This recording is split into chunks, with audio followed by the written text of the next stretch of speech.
여러분 오늘 이제 선교사님을 통하여서 우리가 또 선교에 대한 이야기를 많이 들을 건데 이 선교라는 이 단어를 정의내릴 때에 꼭 비교가 되어야 되는 단어가 있습니다. 그 단어가 뭐냐면 전도예요, 전도. 그러면 이 전도와 선교의 차이는 뭘까요, 여러분? 그러면 일단은 전도.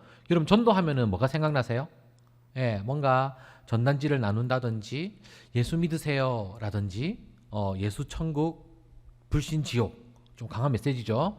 그런 메시지가 생각이 나는데 전도는 우리가 복음을 전하는 거예요. 그렇죠? 복음을 전하는데 누구에게 전하느냐? 바로 같은 문화권에 있는 사람에게 전하는 것이 전도라는 거예요.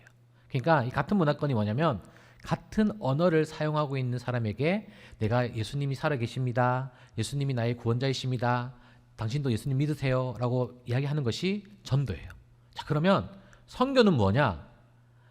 타 종교, 타 문화권에 있는 사람에게 전도하는 것이 선교라는 것이죠. 그래서 이것이 예전에는 뭐 다른 언어, 이렇게 타 문화권 이렇게 이야기를 했지만 이제는 같은 언어를 쓰더라도 다른 문화권에 살고 있어요. 예, 벌써 저와 20대 초반의 친구들과는 뭔가 모를 거리감과 세대 차이가 느껴져요. 예전에는 한 세대를 뭐 60년, 40년 그렇게 표현을 하지만 이제는 한 5년만 해도 여러분 어때요?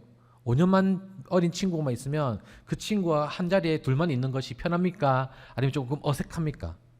네, 어색해요.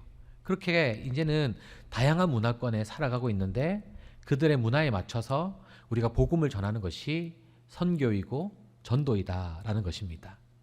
그래서 우리가 이제 선교회 하는 교회, 산성교회 하면은 제일 처음 떠오르는 이미지가 선교하는 교회잖아요. 그래서 우리가 이제 내년에 이제 해외 선교를 이제 기도하고 있는데 우리가 선교를 통하여서 해야 되는 것이 너무나도 많이 있어요. 그리고 얻을 수 있는 것이 너무나도 많다는 거죠. 그런데 우리 공동체가 이 선교라는 것을 사역을 감당할 때에 해야 되는 것이 있는데 그것이 뭐냐면 바로 잘 보내야 된다는 거죠. 선교가 내가 다른 나라에 가서 복음을 전하는 것도 중요하지만 우리 공동체가 바라보는 선교는 뭐냐면 잘 보낼 수 있어야 된다는 거예요. 그러니까 가는 사람은 가고 남아있는 사람은 나몰라야 하는 것이 아니라 남아있는 사람도 가는 사람을 위해서 물질과 기도로 후원해야 되고 가는 사람도 내가 보냄을 받았기 때문에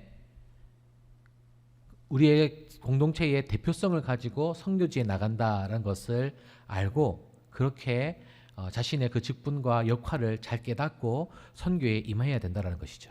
그래서 이제 10월이 지나고 이제 11월부터 다시 이제 선교 모드, 이제 선교를 위해서 우리가 조금씩 준비를 할 겁니다. 그리고 여러분들도 내가 어느 나라에 가든지 선교를 통하여서 정말 하나님의 마음과 또 하나님이 이 땅 가운데에 또 열방 가운데에 어떻게 운행하고 계시고 어떻게 다스려 가시는지를 깨달았으면 좋겠어요.